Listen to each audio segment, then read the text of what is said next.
Before anyone called it impossible, the idea looked simple on paper. But to the engineers studying the plans in 1942, the concept felt reckless. A-25, loaded with forward-firing guns, would be too heavy, too nose-heavy, too unstable. They said it shouldn't fly at all. Yet out in the Southwest Pacific, crews were watching Japanese convoys move freely while high-altitude bombs splashed harmlessly into the sea. If you were standing beside those pilots, you would understand why one man refused to accept impossible as an answer. His name was Paul Gunn. And the gunship he built would soon sink 12 Japanese ships in just 3 days. Before we reach that moment, we need to go back to where the idea began, under the wing of a battered aircraft in Australia, with a mechanic turned innovator trying to solve a problem no one else could. In the early months of 1942, the airfields of northern Australia felt more like repair shops than fighting bases. Planes came back with holes in their wings, burned paint on their engines, and tired crews who knew that their missions were not working the way they should. Bombers were still flying at high altitude because that was how they had been trained. But the Pacific was different. Ships did not move slowly. Clouds formed quickly. The ocean reflected sunlight in ways that made aiming difficult. Many bombs landed far from the target, and the results were small compared to the effort spent preparing each mission. The crews understood the problem each time they watched the film from their mission cameras. A long trail of white water spread behind every Japanese ship as it maneuvered around falling bombs. Even the largest 500-pound bombs lost most of their force when they struck the open sea instead of the hull. The pilots returned to base knowing the convoys were still moving, and the war in New Guinea was becoming harder each week. This was the environment where Paul Gunn worked. He was older than most officers, and carried the calm focus of someone who had spent years fixing machines, not just flying them. He watched the same mission footage as everyone else, but he studied it differently. Instead of focusing on the ships, he looked at the distance between the bomb impact and the hull. He noticed how the water absorbed the explosion, how the pressure spread outward instead of inward. It was clear that altitude bombing alone was not enough. The crews needed a method that kept the explosive force close to the ship, similar to dropping a 250-pound or 500-pound bomb almost at point-blank range. The answer was a technique that already existed in small pockets of training: skip bombing. A bomb dropped low and fast could bounce once or twice, then strike the hull with most of its power still intact. The key was to fly close, far closer than anyone liked. At that height, deck guns had a clear view. Without enough firepower facing forward, the bomber could be damaged before the bomb even left the rack. The aircraft needed more guns, and they needed to fire straight ahead. The A-20 Havoc already had machine guns, but the .30 caliber rounds were too weak. They chipped paint and cut lines but could not stop a trained crew on a ship. Gunn wanted .50 caliber guns, the same weapons fighters used. He had to find them, mount them, and make them work on a bomber that had never been designed for heavy nose guns. Most of the .50 caliber guns came from wrecked fighters scattered around Eagle Farm Airfield. The air crews stored them carefully, and Gunn selected the ones still reliable. He placed them inside the nose compartment of the A-20, where the bombardier usually sat. 4 guns meant more weight.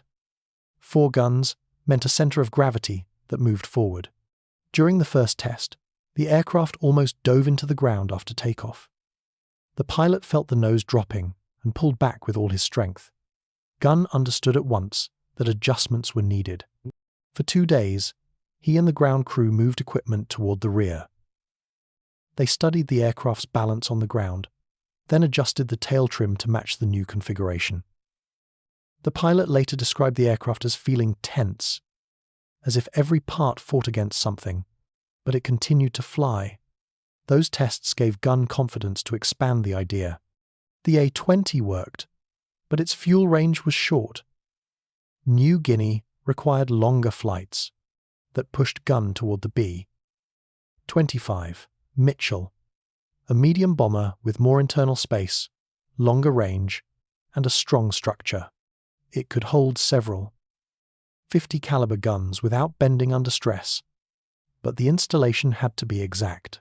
Gunn removed the bombardier equipment, added 4 guns to the nose, 4 more in cheek mounts, and rotated the top turret forward.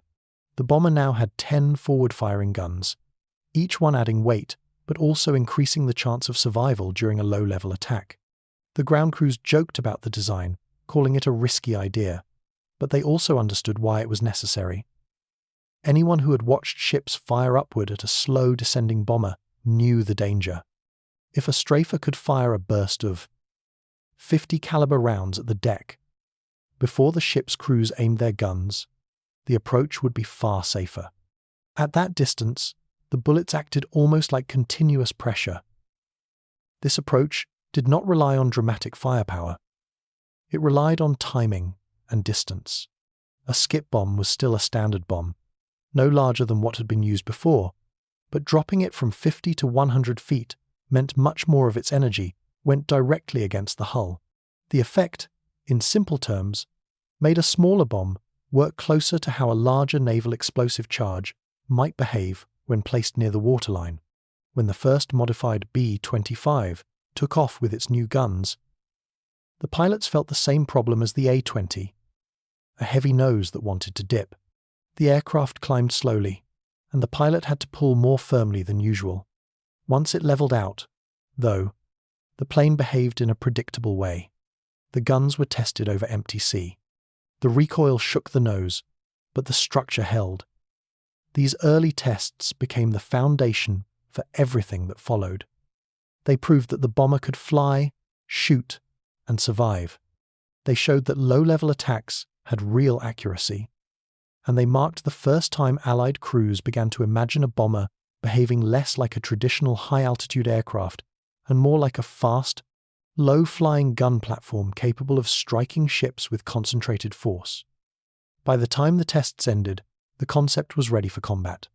The aircraft still felt heavy, and the tactics still carried risk, but they offered something the crews had not experienced in months, a method that could actually stop a convoy. This new approach would soon be tested over Buna and, later, in far larger battles. The first challenge had been solved. The next step was proving that the idea could work under fire.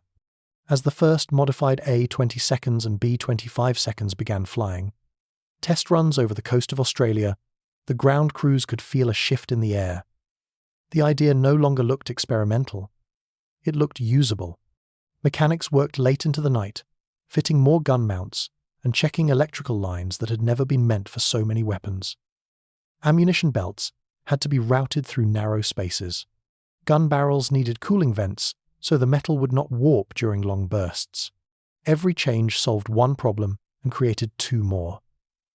Yet the teams kept going because Japanese convoys were still crossing the waters north of New Guinea without serious resistance. The pressure came from the wider situation.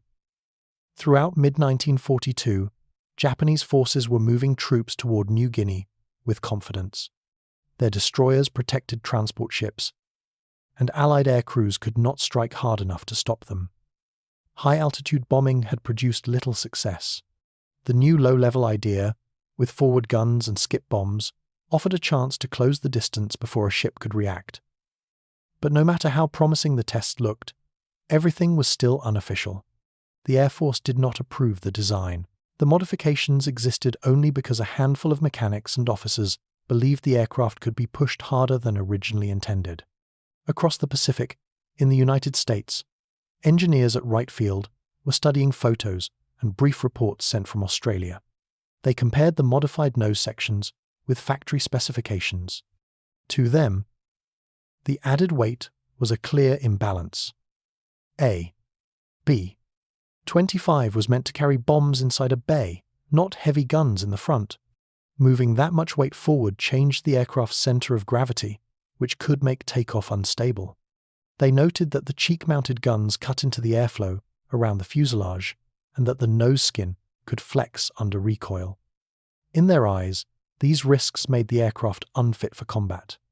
An official recommendation formed slowly but clearly: ground the modified planes until further study. Meanwhile, reality in the field was very different. Pilots in New Guinea needed aircraft that could actually hit ships. Crews preparing for missions looked at the new B-25 strafers and saw a machine built for the problems they were facing every day.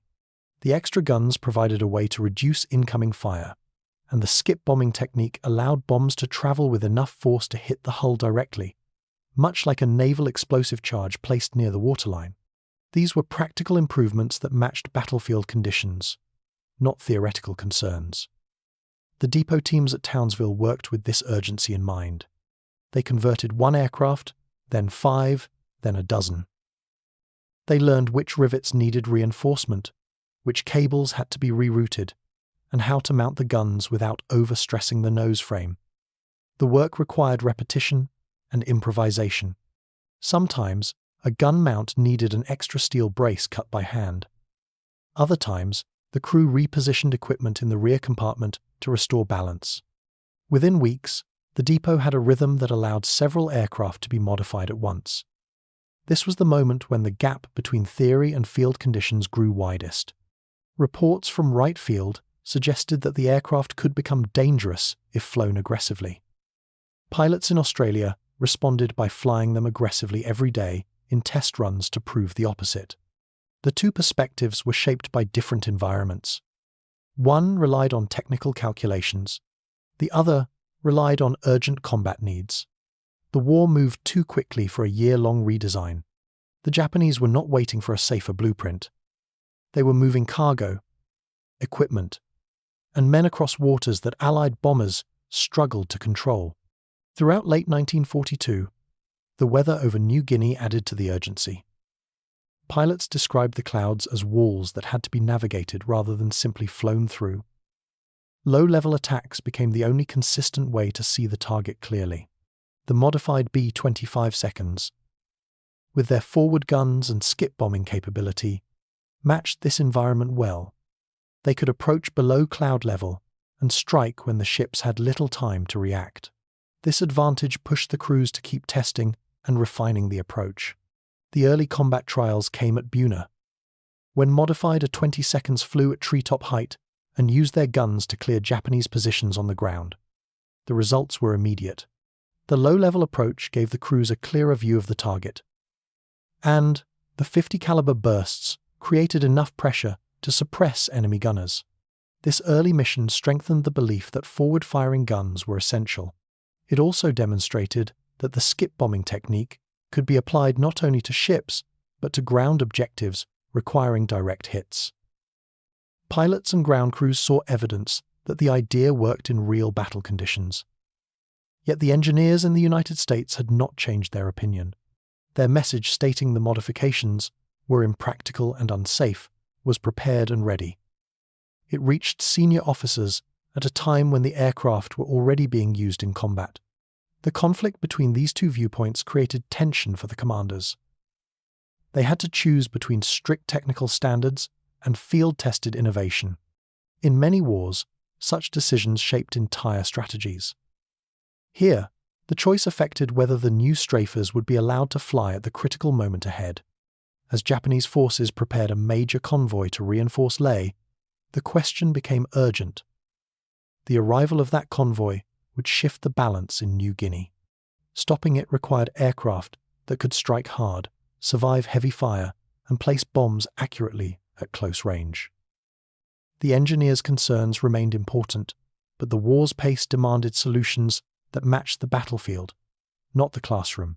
What happened next would decide whether the modified aircraft were an experiment or a frontline weapon. The answer came not from a test range, but from the waters of the Bismarck Sea, where an entire Japanese convoy soon began moving toward New Guinea. By the end of February 1943, the long debate about the modified B-25 seconds no longer mattered. Japanese radio traffic revealed that a large convoy was moving from Rabaul toward Lae. Weather across the Bismarck Sea was rough, with low clouds and shifting rain. But the transports continued forward because commanders believed these conditions would protect them. For weeks, Allied aircraft had struggled to find targets in such weather, and when they did, High-altitude bombs fell far from the ships. The Japanese assumption was simple. If the clouds hid them, nothing could hit them. Allied scouts eventually found the convoy through gaps in the weather. 8 transports and 8 destroyers were pushing across the sea in a tight formation. The first attempts to stop them came from B-17 seconds, flying high above the clouds. They dropped dozens of bombs. But the altitude gave the ships time to turn and spread out. The white plumes of water showed where the bombs landed, always several ship lengths away. The transports continued moving south, and the destroyers tightened their screen. The failure of these early attacks confirmed what air crews already suspected. High-altitude bombing could not stop a fleet moving through bad weather. With the convoy still advancing, the task fell to the low-flying aircraft waiting at Port Moresby. The modified B-25 seconds and A-20 seconds were prepared with full ammunition loads, their forward guns cleaned and tested. Pilots reviewed the skip bombing technique again, making sure they understood how close they needed to fly, how the bombs would bounce, and how the blast would behave when striking near the waterline. The approach depended on accuracy, not size. A 250 or 500-pound bomb dropped at low altitude retained far more energy on impact than the same bomb dropped from far above, where water absorbed much of the force. At dawn on March 3rd, the attack began. The air crews assembled in large numbers. Heavy bombers flew at high altitude to draw fire upward, forcing the Japanese ships to point their guns toward the clouds. Beneath them, the low-level aircraft moved into position. The modified B-25 seconds led the strike, flying at wave-top height with their guns pointed directly forward. The crews felt the vibration of the engines and the pressure of the wind pushing against the nose. Once they crossed the final stretch of open water, there was no room for hesitation. The ships filled the horizon, and the pilots held their speed. The first B-25 seconds opened fire at long range. Streams of .50 caliber rounds struck the water in front of the convoy, then climbed upward as the aircraft closed the distance. These rounds were powerful enough to damage metal plating, disable gun crews, and cut through exposed equipment. The repeated bursts swept across the decks, making it difficult for the Japanese crews to man their weapons. The forward guns did not rely on dramatic destruction. Their strength came from continuous pressure. The closer the aircraft flew, the more each burst forced the defenders to take cover. With the decks suppressed, the crews prepared their skip bombs. A bomb dropped too early would lose strength when it struck the water. Too late, and it would hit the ship at a poor angle. Pilots aimed for a narrow window. When released correctly, the bomb bounced once or twice, then struck the side of the hull with most of its force still intact. Against a transport carrying hundreds of soldiers, this impact was enough to disable engines, break through internal compartments, and cause fires that spread quickly. In simple terms, a well-placed skip bomb acted like a direct hit from a heavier naval explosive placed near the waterline. The convoy began to break apart as different ships attempted to avoid the incoming aircraft. Destroyers tried to shield the transports, but they too were targeted. Low-level strikes had little difficulty hitting long, narrow hulls when flying only a few meters above the water. Bombs struck the decks and upper structures, spreading fire and reducing speed. The effectiveness came not from size alone, but from the angle of attack. When a bomb or shell struck close to the surface, the water forced much of the explosive force upward and inward, increasing the damage to the hull. As more aircraft arrived, the scene turned into a continuous series of low passes. A-20 seconds joined the attack, flying in from different directions to divide the ship crew's attention. Their forward guns played the same role as the B-25 seconds, clearing the approach for skip bombs. The convoy, once tightly ordered, scattered across the sea. Some transports slowed after being hit. Others burned steadily. The destroyers attempted rescues while still trying to shield the remaining ships. The more disorganized the convoy became, the easier it was for the low-level aircraft to find targets. The weather that had been expected to protect the convoy now made it harder for Japanese aircraft to provide cover. Clouds blocked their view, and Allied fighters intercepted those that did manage to get airborne. With little air defense remaining, the low-level attacks continued into the afternoon. Some ships were struck multiple times. Others were abandoned by their crews after fires spread into ammunition storage areas. The sea around the convoy filled with debris and lifeboats. By the end of the second day, the pattern of the battle was clear. The combination of forward-firing guns and low-level skip bombing had proven far more effective than high-altitude strikes. The modified B-25 seconds acted like fast-moving gun platforms, using sustained fire to weaken defenses before releasing their bombs. The A-20 seconds supported them by striking ships that attempted to break formation. The battle did not rely on oversized weapons or exaggerated tactics. It relied on timing, distance, and repeated attacks at low altitude. On the third day, the remaining transports and destroyers attempted to flee toward the coast. Many were already damaged, and several struggled to maintain speed. Allied aircraft returned with fresh ammunition and bombs. The final strikes ended the battle, leaving the convoy scattered across the sea as burning and sinking wrecks. The three-day engagement demonstrated that the modified B-25 seconds and A-20 seconds could break a large convoy in ways that high-altitude bombing had never achieved in the Pacific. Their success came from practical adjustments. Guns placed where they were needed, bombs dropped where they retained their power, and tactics shaped by the environment, rather than strict theory. The results traveled quickly through Allied command. The battle proved that the low-level approach was not only possible, but essential in the Pacific theater. It set the stage for a new question. If these modified aircraft could achieve so much in 3 days, how many more missions could they support if they were rebuilt at the factory and delivered in greater numbers? The victory in the Bismarck Sea changed the direction of the air war almost immediately. For months, the modified B-25s had been viewed as rough, unofficial experiments created out of necessity. After the 3-day battle, they were no longer seen as temporary solutions. Commanders now considered them essential tools that matched the conditions of the Southwest Pacific far better than standard high-altitude bombers.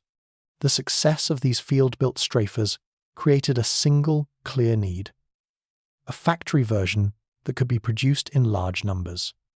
This urgency brought Paul Gunn to California in early 1943. He arrived exhausted from long months of work in Australia. But he understood that the next step required his presence. The engineers at North American Aviation needed someone who understood the improvised conversions from the inside.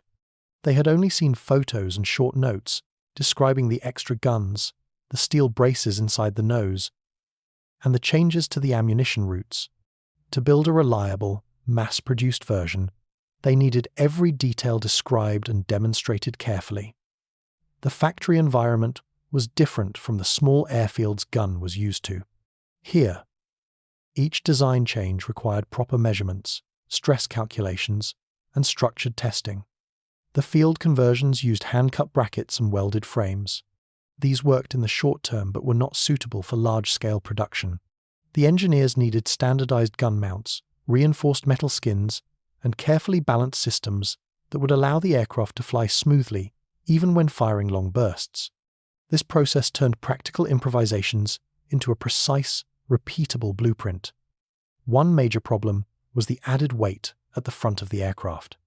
The cluster of 50 caliber guns, along with their ammunition boxes, chutes, and braces, moved the center of gravity forward.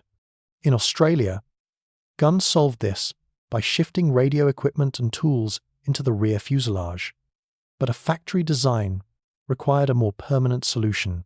Engineers tested different internal arrangements, searching for a layout that kept the nose stable during takeoff. They strengthened the forward frame with thicker aluminum and redesigned the internal braces so the aircraft could absorb repeated recoil without bending. As they worked on the machine guns, the engineering team also considered heavier weapons. Combat reports from New Guinea showed that some ships, especially destroyers, required more penetrating force. This led to the integration of a 75mm cannon in the new B-25G model. When aimed at a ship, a single round could break through upper structures, punch into engine compartments, or disable steering controls. Unlike a skip bomb, which delivered its force at the waterline, the cannon provided a way to strike higher sections of a vessel with solid impact. The cannon generated strong recoil, so engineers created a reinforced mount to prevent damage to the fuselage. The navigator was given a manual loading system that allowed one shot roughly every half minute. Although the rate of fire was slow, the effect of each shell could be significant enough to change the outcome of an attack. This combination of cannon and W50 caliber guns gave the new model flexibility against different types of targets. At the same time, other weapons were considered. Rockets like the HVAR offered penetration similar to a 5-inch naval round. When mounted under the wings of later models, they allowed aircraft to hit fortified positions, coastal guns, or small armored vessels. Parafragmentation bombs provided a way to attack airfields or lightly armored targets at low altitude with wide coverage. These additions expanded the number of missions the B-25 could perform without requiring drastic redesigns. The focus was always on practical solutions that matched the Pacific environment. The engineers also improved the cheek guns. In the field conversions, the mounts were welded directly to the outer skin. This caused stress and cracks after repeated firing. The factory version used internal braces and thicker panels to spread out recoil forces, moving the cheek guns slightly forward. These changes were small but important, making the aircraft more reliable for extended missions. By early May of 1943, the first factory-built B-25G rolled off the assembly line. It carried a stronger nose, standardized gun mounts, an improved ammunition layout, and a properly balanced internal structure. The 75mm cannon sat in the right side of the nose with a reinforced recoil system, ensuring that the aircraft could withstand the stresses of low-level firing. Gunn performed the first evaluation flight. Firing the forward guns shook the nose, but did not throw the bomber off course. The cannon's recoil was strong, yet the new mount kept the airframe stable. The results confirmed that the modified design was ready for combat production. The B-25H added even more: 50 caliber guns in the nose and cheek positions. Its improved recoil system allowed a faster firing cycle for the 75mm cannon. The later B-25J removed the cannon entirely and focused on maximizing machine gun firepower. With up to 18 forward-firing guns, the aircraft could deliver long, steady bursts during a low-level run, clearing decks and suppressing defenses. These changes did not depend on dramatic new technology. They were shaped by lessons learned in New Guinea, the Bismarck Sea, and the Solomon Islands. The weapons worked because they fit the aircraft and the environment. The tactics succeeded because they matched the realities of low clouds, fast-moving ships, and limited visibility. The factory simply made these solutions stronger, safer, and easier to maintain. With production underway, the focus shifted back to the Pacific. The crews in New Guinea and the Philippines waited for reinforcements. The next phase of the war would test how effective these factory-built strafers could be when deployed in large numbers across expanding battlefields. When the first factory-built strafers returned to the Pacific in mid-1943, Japanese forces were still moving supplies along the coasts of New Guinea and the Solomon Islands. But the routes were becoming harder to protect. The success at the Bismarck Sea had shown that low-level strikes could break convoys even in poor weather. Commanders now wanted more aircraft that could repeat this effect day after day. The arrival of the new B-25GS and later B-25HS came at a moment when the demand for consistent pressure was higher than ever. The crews who received the new aircraft noticed the differences at once. The guns were mounted more securely, the nose structure felt stronger, and the internal layout was easier to maintain. Ammunition belts ran smoothly through standardized chutes, and recoil no longer bent the fuselage. The 75mm cannon gave each aircraft a way to hit targets that were difficult to reach with skip bombs alone. Although the cannon fired slowly, it offered a steady form of pressure that complemented the rapid bursts of the This mix allowed pilots to choose the weapon that best matched the situation, rather than rely on one method for every mission. The Pacific environment demanded this kind of flexibility. Weather patterns changed within minutes. Clouds could block the view from high altitude, but low-level pilots could often see the coastline clearly enough to strike important targets. The new strafers began flying missions along shipping lanes, river mouths, and small harbors. Many of these targets were too narrow for high-altitude bombers and too close to the water for medium-altitude strikes. The low-level B-25s could fly under the weather and deliver their firepower with the accuracy needed to hit small barges, coastal freighters, or supply dumps. One of the most important developments during this period was the use of coordinated attack formations. High-flying liberators would bomb first, forcing defenders to look upward and revealing their positions. Moments later, low-flying strafers would appear from different angles, using their forward guns to suppress the anti-aircraft crews before releasing skip bombs. These skip bombs, though still standard 250 or 500-pound units, acted with far more force when dropped at close range because water loss was minimal. This meant they could damage or sink ships that previously required heavier naval shells or depth charges.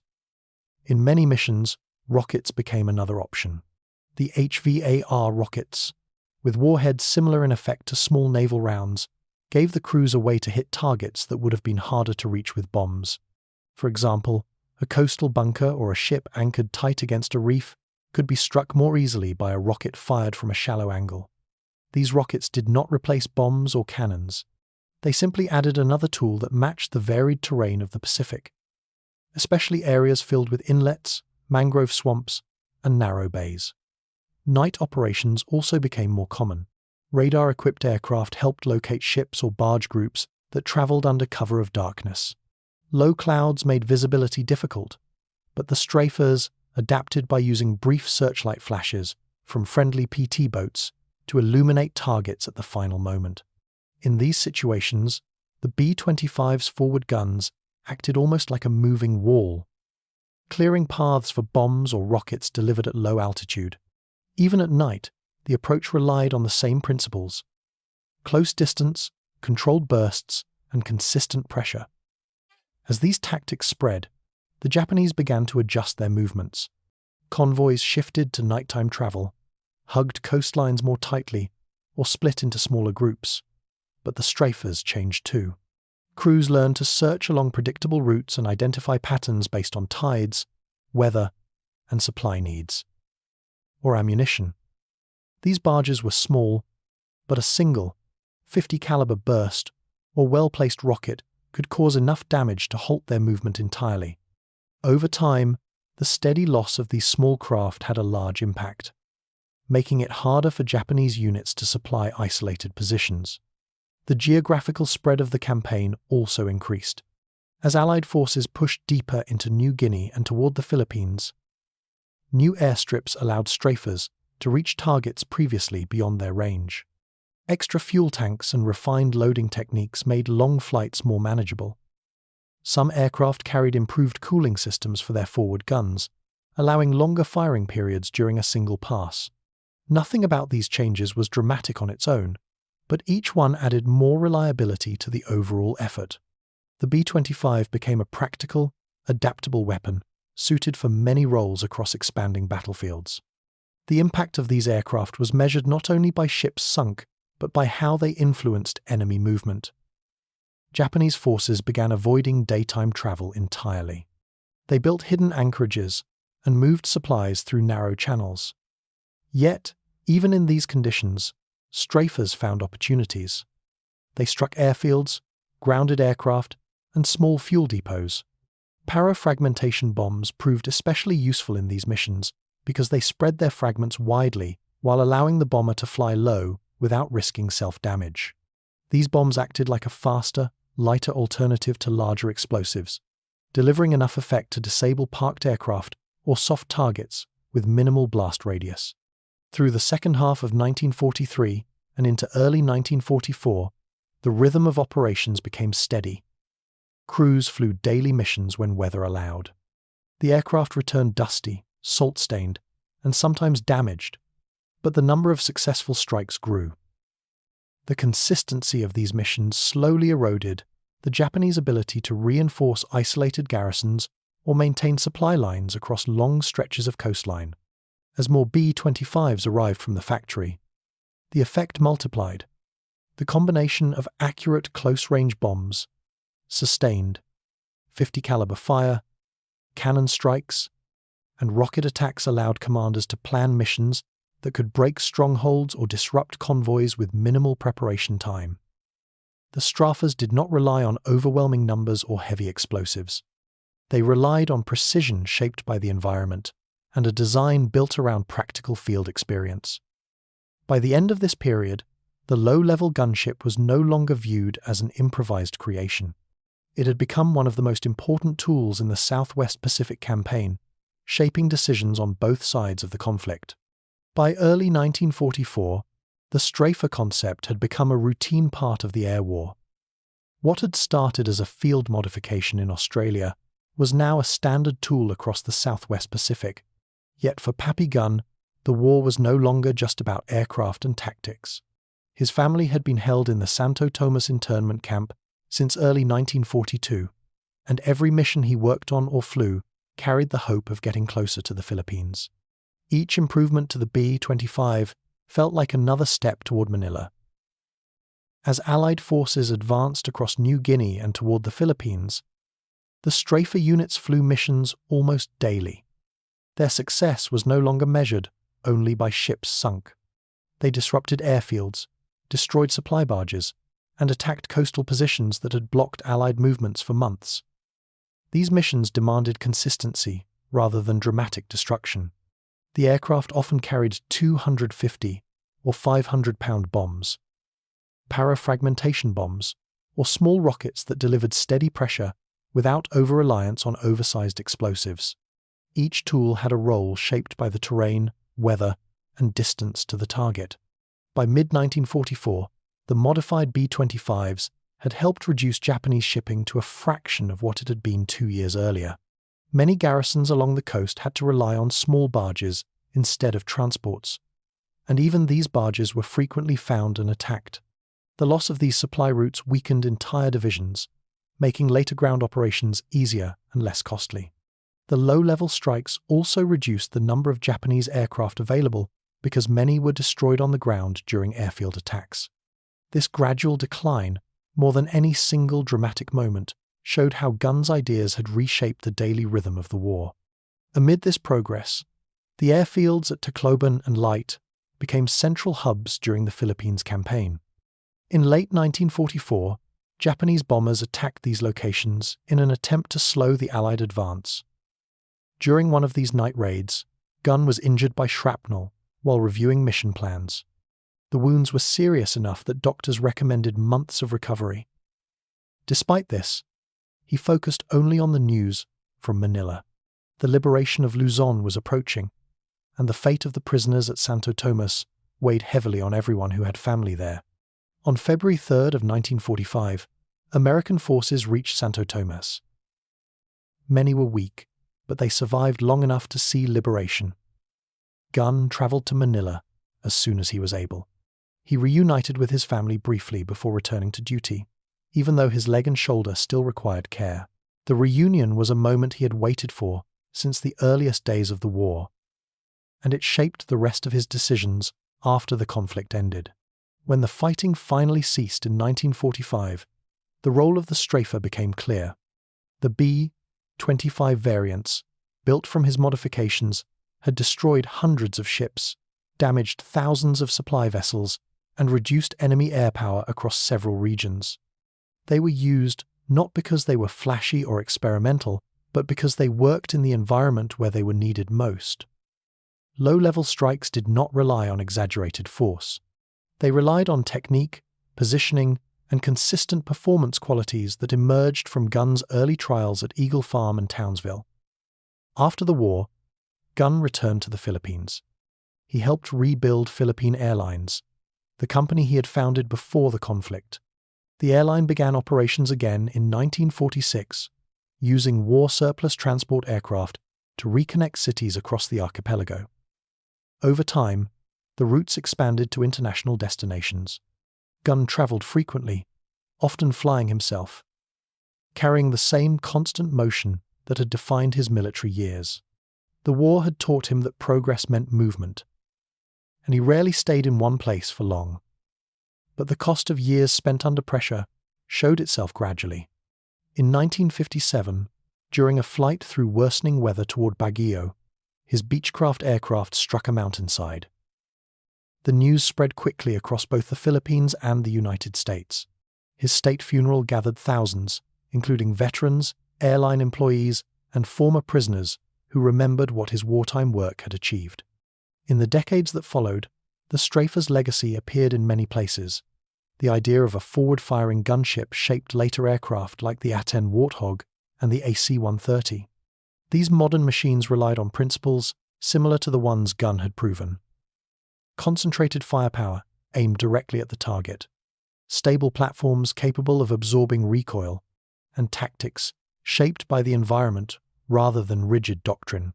Museums preserved some of his sketches, still marked by pencil and smudged lines, showing how the first gun mounts had been arranged inside an A-20 nose. The full measure of his contribution was not only the ships sunk or missions completed, it was the shift in thinking that allowed bombers to become more flexible, more precise. His designs were practical and grounded in real-world problems, and they changed how crews approached low-level warfare. The modified B-25s became some of the most effective aircraft of the Southwest Pacific, not because they carried the largest bombs or the most advanced technology, but because they matched the reality of the war they were built for.